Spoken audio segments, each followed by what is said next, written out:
Good morning students. आज हम पाठ 12 विद्या धनम विद्या ही धन है पाठ की बैक एक्सरसाइज कर रहे हैं।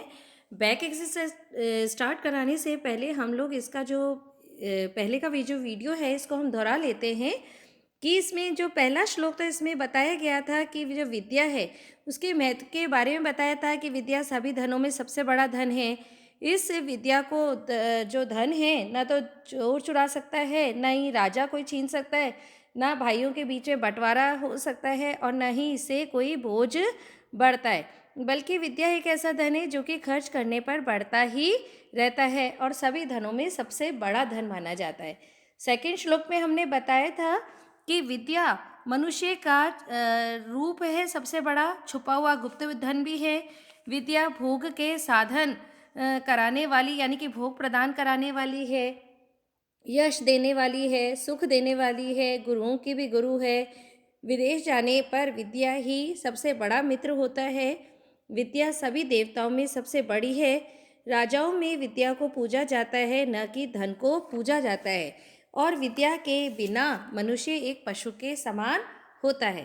थर्ड श्लोक में हमने बताया था कि इस जो वाणी रूपी आभूषण को महत्व को बताते हुए कवि ने बताया था कि पुरुष को बाजूबंद, चंद्रमा के समान उज्जवल हार, स्नान, उपटन, सुगंधित फूल, सजी हुई बाल या सजी हुई चोटी कह सकते हैं, सुशोभित नहीं करते हैं, बल्कि एक संस्कार युक्त जो वाणी होती है जो मनुष्य के अंदर है, जो धारण की गई है, वही मनुष्य की शोभा बढ़ाती है। और समस्त आभूषण जैसे कि हीरा, पन्ना आदि जो बाहर के आभूषण होते हैं वे नष्ट हो जाते हैं, परंतु जो वाणी रूपी आभूषण होता है वह सदैव ही व्यक्ति का जिंदा न रहता है। फोर्थ श्लोक में हमने बताया था कि विद्या नाम मनुष्य का अतुलित यश है। अच्छे दिन बीत जाने पर यानी कि भाग्य के खत्म हो जाने पर यह विद्या ही एकमात्र उसे सहारा देती है। ये इच्छा अनुसार फल रूपी दूध देने वाली गाय है और विरह की स्थिति में अनुराग देती है, आनंद देती है। ये विद्या ज्ञान रूपी तीसरा नेत्र है। विद्या सम्मान का केंद्र है, ये कुल की महिमा है। बिनो रत्नों के यह एक अलंकार है और अन्य सभी विषयों की अपेक्षा करके विद्या पर ही हमें अपना अधिकार करना चाहिए। आज हम इस पाठ के बैक एक्सरसाइज कर रहे हैं स्टूडेंट्स, इसे ध्यान से देखिए। पहला है हमारा उपयुक्त कथानाम समक्षा आमा, अनुपयुक्त कथानाम समक्षा न इति लिखत। उचित कथनों के सामने आमह और अनुचित कथनों के सामने हमें न लिखना है। पहला है विद्या राजसु पूज्यते, राजाओं में विद्या पूजी जाती है, तो हमारा ये वाक्य सही है। नेक्स्ट है वाग्भूषणम भूषणम न, वाणी रूपी आभूषण आभूषण नहीं है, तो ये हो जाएगा न, क्योंकि राजाओं में देखिए राजाओं में विद्या पूजी जाती है, तो विद्या राजाओं में भी क्या जा जाता है, तो ये आ जाएगा हमारा आमह। नेक्स्ट है हमारा वाग्भूषणम भूषणम न, वाणी रूपी आभूषण आभूषण नहीं है, तो ये हो जाएगा सही। विद्या धनम सर्वधनेषु प्रधानम, विद्या रूपी धन सभी धनों में सबसे बड़ी है, तो ये हो जाएगा आ में है क्योंकि सबसे बड़ी है ना ये। फिर है नेक्स्ट हमारा विदेश गमने विद्या बंधुजन न भवती, विदेश जाने पर विद्या बंधुजन नहीं होती है, तो ये वाक्य हमारा न है। फिर है सर्व विहाय विद्या अधिकारम कुरु, सबको छोड़कर विद्या पर ही हमें अधिकार करना चाहिए। फिर है इसका भी हो जाएगा आमह, क्योंकि सभी धनों में सबसे बड़ा विद्या ही हमारा धन होता है। सेकेंड है हमारा देखिए अधोलिखिता नाम पदानाम लिंग विभक्ति वचनम लिखत, निम्नलिखित शब्दों के लिंग विभक्ति और वचन लिखना है। नरस्य, तो ये हमारा कौन है, नर है, पुरलिंग देखिए अकारांत है ना, अकारांत पुरलिंग, तो इसकी षष्ठी विभक्ति है ये नरस्य, नर का, तो ये पुरलिंग षष्ठी विभक्ति एक वचन। गुरु नाम पुरलिंग षष्ठी विभक्ति बहुवचन गुरुओं का। केयूराहा पुरलिंग प्रथमा विभक्ति बहुवचन। कीर्ति स्त्रीलिंग द्वितीय विभक्ति एक वचन। भूषणानी नपुंसकलिंग प्रथमा द्वितीय विभक्ति है बहुवचन।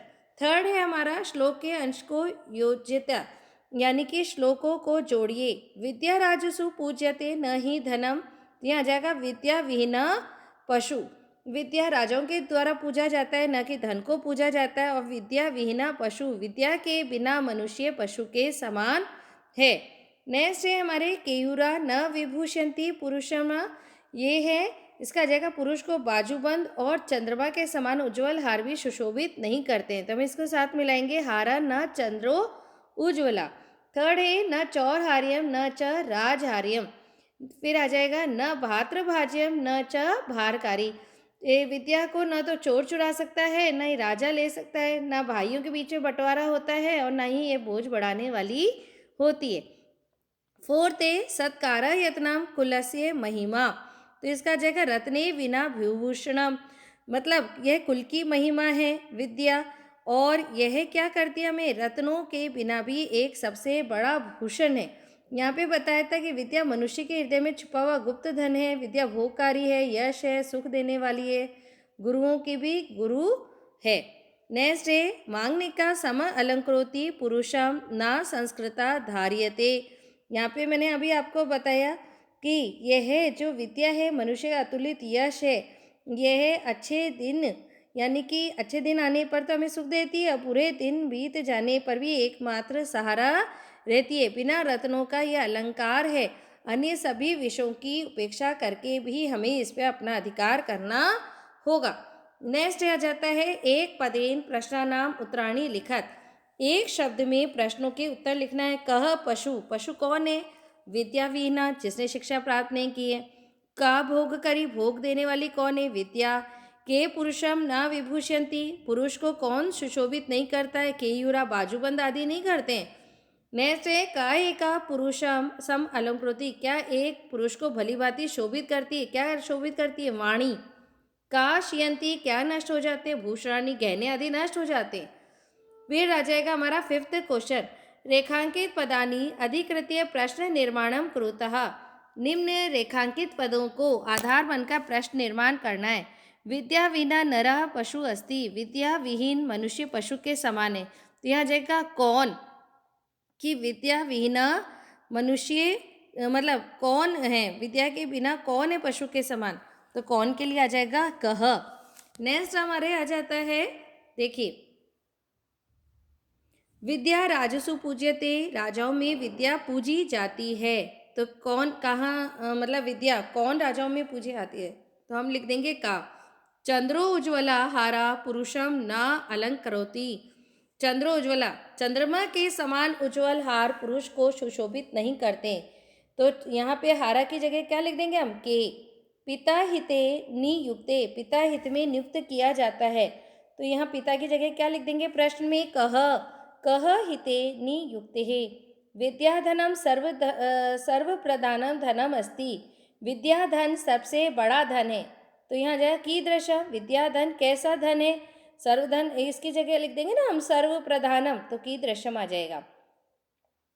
फिर विद्या दिक्षु कीर्ति तनोति, विद्या दिशाओं में कीर्ति फैलाती है। तो कहाँ फैलाती है, तो विद्या कुत्र कीर्ति तनोति। नेक्स्ट है पूर्ण वाक्य प्रश्नानाम उत्तराणी लिखत, पूरे वाक्य में प्रश्नों के उत्तर लिखना है। पहला है हमारा गुरुणाम गुरु का अस्ति, गुरुओं का गुरु कौन है, तो यह जाएगा गुरुणाम गुरुहु विद्या अस्ति, गुरुओं का गुरु विद्या है।